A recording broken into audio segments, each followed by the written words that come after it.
भाई देखा जा सब गीत सुने वाला भाई लोगन के हैप्पी न्यू ईयर 2024 की हार्दिक शुभकामना। हर साल की बात आरभी स्टूडियो भीमपुरा में रिकॉर्डिंग होता।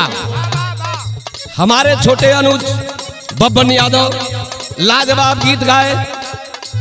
देखिए उधर केबिन में बैठकर हमारे श्यामलाल गुरुजी अरे पैक पे पैक लड़ाता। ए सोनू थोड़ा कम पियो यार, कम पियो, नहीं तो इधर हमारी दोनों रानी भी आज बियर पियेंगी। श्यामलाल कवि जी थोड़ा कम, हल्का हल्का। हमारे सुग्रीव बाबू और सतेंद्र बाबू कैमरा फोकस करो। सब गीत सुने वाला भाई लोगों के इधर हमारे अमर भाई चंदन जी, विजेंद्र मास्टर साहब, रामकरण कवि जी, एहराम कुल के ओर से बहुत सबके प्रणाम भाई। वो काम करे के बाद नया साल में 2024 आइल। हेलो रानी सुन रही हो? 2024 आइल कि सब कर मन हरसाइल, पार्टी मनावल जाई झूम के।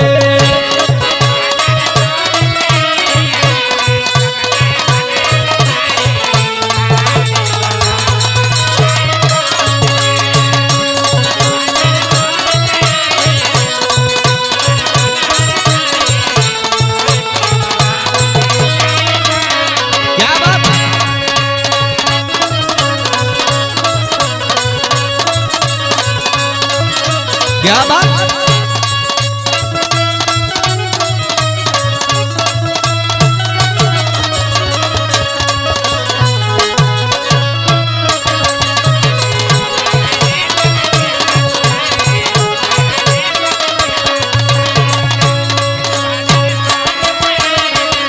कि सब कर मन हरसाइल, पार्टी मनावल जाई झूम के।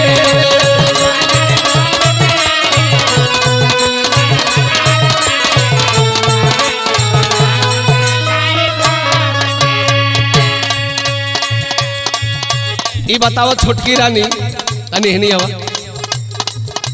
थोड़ा, आज 1 जनवरी है, बियर वो थोड़ा लेती है ना? आप लेती हैं तो आज दोनों जानी के लेवे के पड़ी, हम पार्टी मनाई। हाँ सुनिए, दारू साथे मुर्गा या बियर चली, 1 जनवरी के केतनो गली कौन आँख गले।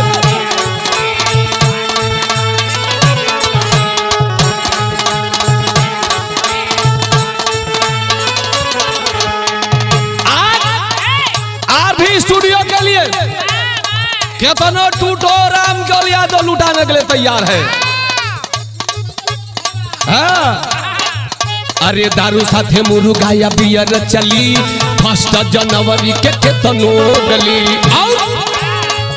अरे सबसे हाथ मिलाओ, 1 जनवरी है, हैप्पी न्यू ईयर,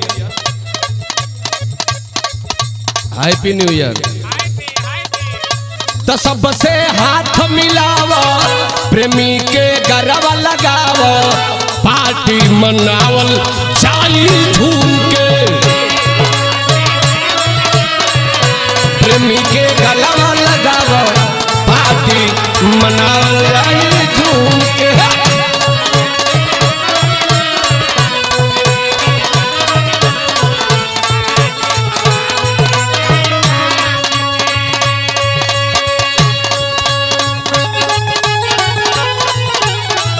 अरे वाह विजेंद्र खलीफा, क्या बात।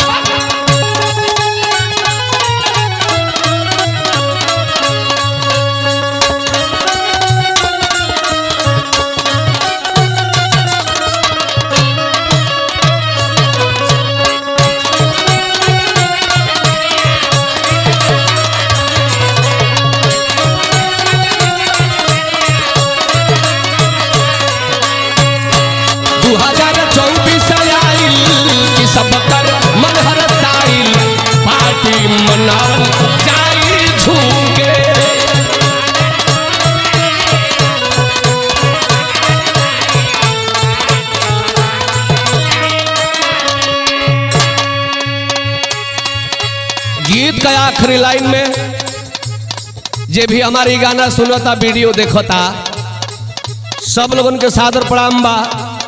2023 में राम कुल की ओर से कोनो गलती भइल हुई तो के क्षमा करके 9 की साल 24 में चले गए हो। निवेदन है आप लोगों से, अरे नया साल सबके मुबारक होवे, खुश रख सबके न केहू रोवे। Happy new year.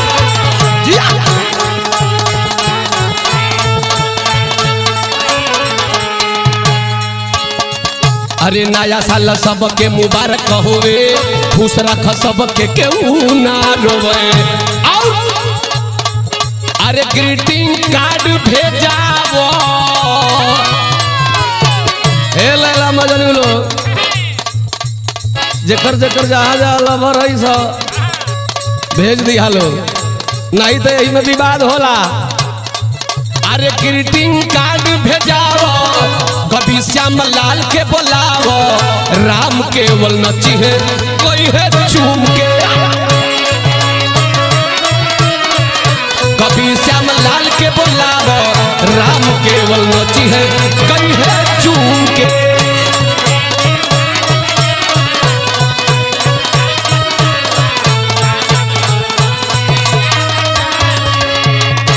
2024 आइल, अरे सब कर मन हरसाइल।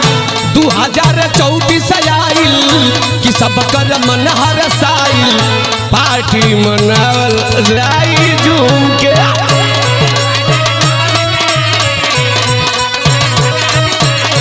पार्टी मनावल जाई झूम के, पार्टी मनावल जाई झूम के, पार्टी मनावल जाई झूम के।